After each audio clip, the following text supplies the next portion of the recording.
Okay, so I want to do a video about rest stroke picking. Now, rest stroke picking is primarily associated now with Gypsy Jazz, but it's a great technique for just squeezing the most volume out of your acoustic guitar with a pick. So I'm just going to cover the real basics of this approach and ways you can practice it. And I would advise, I think 5 minutes a day on technical work is enough if you really focus on what you're doing and make sure that you're doing it correctly, which is quite a big if. It takes a lot of concentration to do that. If you feel frustrated or annoyed at not being able to do it, then I would suggest stopping right away, because I don't think it's going to make it any better persisting. But if you're in a sort of fresh state of mind and you're not too concerned about results, then that's great. Any kind of technical work, you're always looking for freedom of motion, ease of motion, lack of tension, evenness and control. When I say control, actually, that can be a bit of a misleading thing. You don't want to control your playing, but you do want to develop a feeling for how it works. But in any case, speed is very much far down your list of priorities. Speed will emerge naturally if you are able to do things in a very free and relaxed and tension-free and mechanically efficient way. Okay, so let's see at the basics. So, how do you hold the pick? Well, first of all, the pick doesn't really matter too much. I'm using a 1.5mm one here. People use very heavy picks in Gypsy Jazz. Some people like up to 3-5mm I've used in the past, but I've gone back to using thinner picks because I kept on losing them, the more expensive big ones, and also I don't think it makes that much of a difference once you're used to it. The way I hold it is quite, like a traditional grip would be like this, so you're using a fist and then the pick just projects like that. It is possible to use this technique with that grip, but it's not very good because it kind of tenses your wrist up. So your arm ends up moving like this all the time, and I find that very difficult. So I use a much more relaxed grip, which is like this. It's kind of my thumb and finger crossed, and then the pick just goes in there. So the dangles, it's quite light. There's a freedom to my wrist and arm now, but there's plenty of space under my wrist. If you look, there's kind of about, maybe even a couple of inches under there, which is, about the same as what you'd have if you were playing classical guitar. Okay, so that is quite relaxed now, and I can use the arm weight. I can actually let my hand drop like this. Now, if you watch my rhythm guitar video, you'll notice that this is the same pick grip, and the way I play, when I play lead guitar or rhythm, is the same. I always use my arm weight. It's the same movement, so you don't want to separate out lead guitar playing and rhythm guitar playing. You don't want any change of stance in your hand between the two. Two things should be exactly the same. Okay, so when we play single notes, we use our arm weights. I'm just going to prepare the pick. It's good to practice things with the preparation phase and the execution phase. This is a preparation phase. I'm just getting my pick ready, and then let my arm drop. And what you get is a nice loud E. Okay. Now the problem comes when you need to play the B string, because if I just let my arm drop like that, I have no control. So I'm letting the two notes ring together, which is fine if that's what you want, but if you don't want that, if you just want the B string to ring, then that can pose a problem. And what most people do with their picking at this point is they control the picking hand, so they aim to miss the E string. Now, the genius of rest stroke picking, and what gives the picking technique its name, is the fact that you don't do that. You just use the next string over as a pick stop.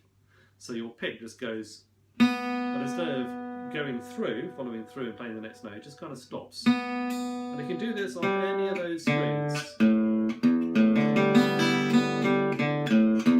and you'll get plenty of volume and absolute control over which notes you're playing, and also very, very little tension in my arm. Okay, so that is the raw technique for it. Now, obviously, you need to learn how to control that to some degree, so rhythmically it's accurate. And another thing that helps, by the way, is that you should use what Troy Grady calls downward pick slanting, and by that I mean the pick should be at an angle, not straight up like that, but like this, which will naturally happen if you've got the correct pick grip anyway. Your hand will come like this, and then you'll have like a natural slant to the pick. And this really helps because when you do a downstroke, the pick naturally goes into the next string. And that term pick stop, by the way, comes from George Van Epps, the great American jazz guitarist, because he used the same picking technique back in the 1930s before he had amplification. And this is why, you know, because it's the best way to project. And I would say, I would be amazed if any of the early jazz guitarists used alternate picking. I think they have all probably used either this technique or a variant of it, because it's the only way to get enough punch acoustically. Anyway, bearing that in mind, a very good, if rather boring technique way to practice this technique is just to put your metronome on a nice slow tempo. I've got it on 60 here. 1, 2, 3, 1, 2, 3, 1,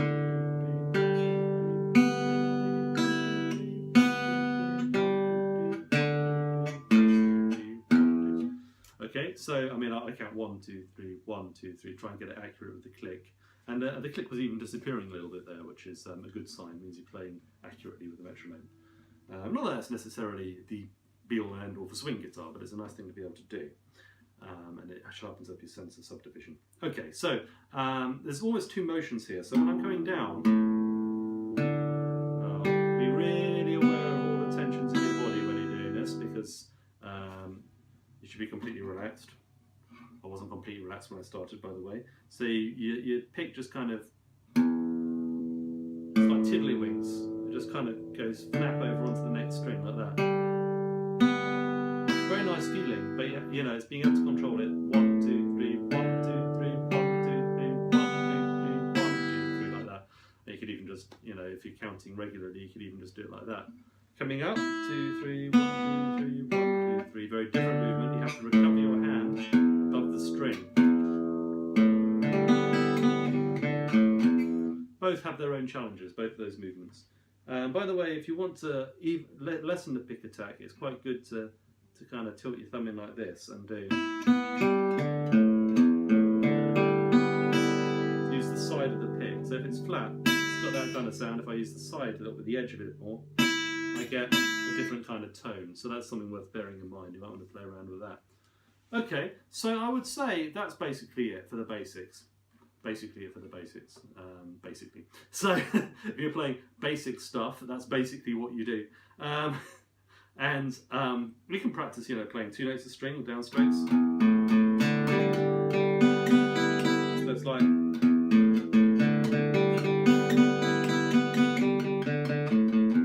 again, there's a different kind of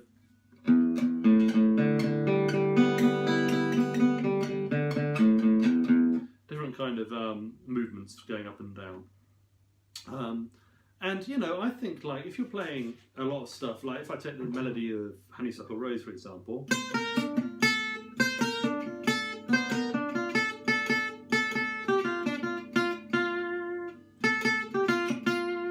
there's no reason why I can't play that all with downstrokes. Good thing to play because you've got like down, down, and you've got this kind of down rake.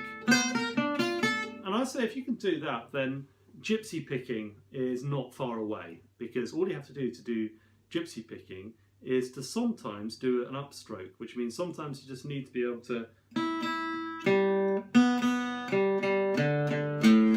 sound a note on the recovery, by which I mean when we go down and then we bring the pick back up to retake the string, you have an option whether you go over the string or whether you go through the string. And if you go through the string, it's an upstroke, right? And this is achieved with the flick of the wrist. I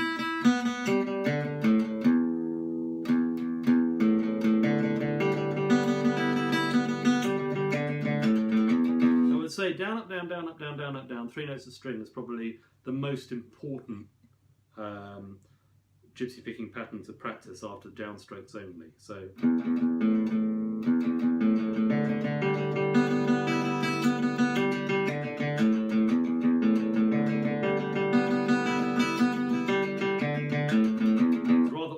Coming up, okay? So that's basically it. And I would say if you practice your downstrokes,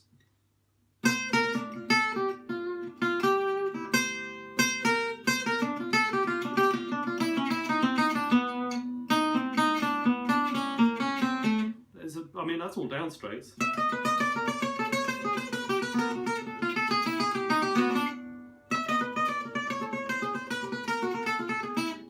Then you know, that's doing the upstrokes there just to illustrate, but that gives you basically the basis. I keep saying basic, but it really does give you the absolute fundamentals of this technique.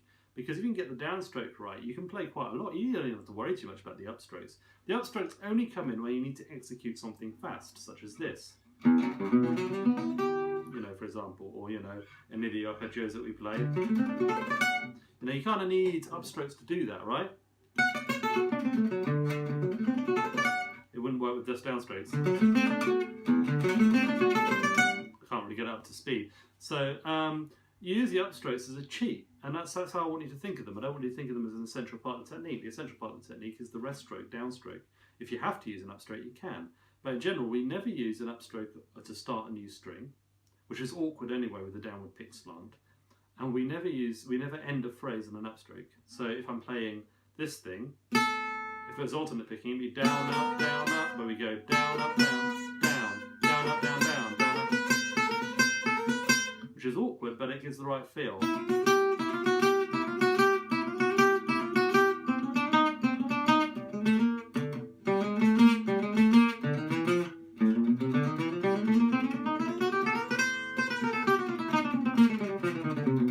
Very easy to play with gypsy picking because it's just 4 notes of strings, the same as alternate picking.